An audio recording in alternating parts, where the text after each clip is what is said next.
नमस्कार दोस्तों, राधे राधे, हरे कृष्णा। आज मैं आपको कामदा एकादशी व्रत की कथा सुनाने वाला हूँ। तो चलिए वीडियो शुरू करते हैं।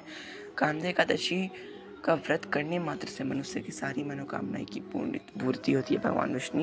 भगवान विष्णु उसकी सभी मनोकामना पूर्ण करते हैं। कामदा एकादशी की व्रत कथा कुछ इस प्रकार से है। प्राचीन समय में भागीपुर नामक एक नगर था, जिस पर पुंडरीक नाम का राजा राज्य करता था। राजा पुंडरीक अनेक ऐश्वर्य से युक्त था। उसके राज्य में अनेक अप्सराएं, गंधर्व, किन्नर आदि वास करते थे। उसी नगर में ललित और ललिता नाम के गायन विद्या में पारंगत गंधर्व स्त्री पुरुष आदि अति संपन्न घर में निवास करते हुए विहार किया करते थे। उन दोनों में इतना प्रेम था कि वे अलग हो जाने की कल्पना मात्र से ही व्यथित हो उठते थे। एक बार राजा पुंडरीक गंधर्वों सहित सभा में विराजमान थे। वहां गंधर्वों के साथ ललित भी गायन कर रहा था।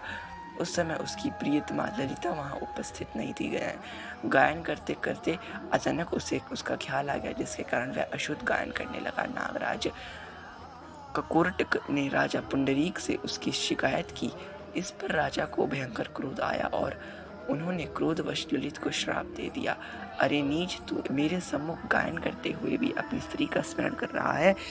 इससे तू नरभक्षी दैत्य बनकर अपने कर्म का फल भोगेगा। ललित गंधर्व ऐसी समय राजा पुंडरीक के श्राप से एक भयंकर दैत्य में बदल गया। उसका मुख विकराल हो गया। उसके नेत्र सूर्य चंद्रमा के समान प्रदीप्त होने लगे। मुंह से आग की भयंकर ज्वालाएं निकलने लगी। उसकी नाक पर्वत की कंदरा के समान विशाल हो गई और गर्दन पहाड़ के समान दिखाई देने लगी। उसकी भुजाएं 2-2 योजन लंबी हो गई। इस प्रकार उसका शरीर 8 योजन का हो गया। इस तरह राक्षस बन जाने पर वह अनेक दुख भोगने लगा। अपने प्रियतम ललित का ऐसा हाल होने पर ललिता अथाह दुख से व्यथित हो उठी। वह अपने पति के उद्धार के लिए विचार करने लगी। मैं कहाँ जाऊं? मैं क्या करूं? किस जतन से अपने पति को इस नरक तुल्य कष्ट से मुक्त कराऊं? राक्षस बना ललित घोर वनों में रहते हुए अनेक प्रकार के पाप करने लगा। उसकी स्त्री ललिता भी उसके पीछे पीछे जाती और उसकी हालत देखकर विलाप करने लगती।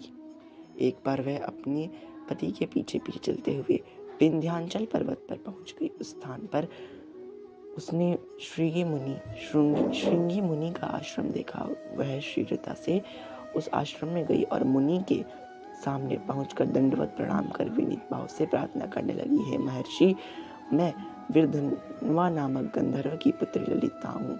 मेरे पति राजा पुंडरीक के श्राप से एक भयंकर दैत्य बन गए हैं। उससे मुझे अपार दुख हो रहा है। अपने पति के कष्ट के कारण मैं बहुत दुखी हूँ। हे मुनि श्रेष्ठ, कृपा करके आप उसे राक्षस योनि से मुक्ति का कोई उत्तम उपाय बताइए। समस्त वृत्तांत सुनकर मुनि श्रृंगी ने कहा, हे पुत्री, चैत्र माह के शुक्ल पक्ष की एकादशी का नाम कामदा एकादशी है। उसके व्रत करने से प्राणी के सभी मनोरथ शीघ्र ही पूर्ण हो जाते हैं। यदि तू उसके व्रत के पुण्य को अपने पति को देगी तो वह सहज ही राक्षस योनि से मुक्त हो जाएगा और राजा का श्राप शांत हो जाएगा। ऋषि के कहे अनुसार ललिता ने श्रद्धा पूर्वक व्रत का फल अपने पति को दे दिया और ईश्वर से प्रार्थना करने लगी, हे प्रभु, मैंने जो यह उपवास किया है उसका फल मेरे पति देव को मिले, जिससे उनकी राक्षस योनि भी शीघ्र ही मुक्ति हो।